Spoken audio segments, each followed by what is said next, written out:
Container shortage in India due to the uneven import-export scenario is taking cost through the roof for both. Shipping lines as well as the importers and exporters, freights have jumped on all routes in the range of 20 to 100% depending on the sector.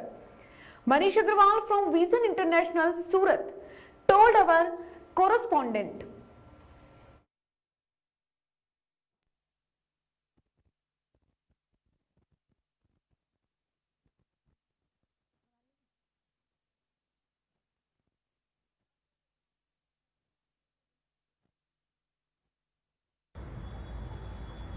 Imports to India have come down by 20 to 24% in the April-November period in terms of volume, while export volumes have risen by 29% in the same period.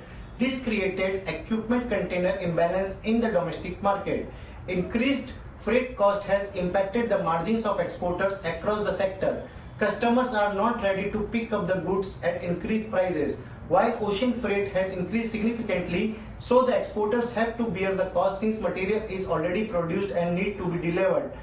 There is a waiting list for even booking in advance. It is not all that easy to book, but once a container is booked, availability is assured. Getting a slot is a struggle again.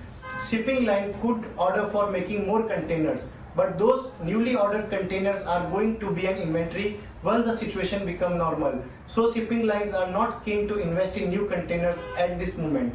The trade situation is expected to come normal before March 2021.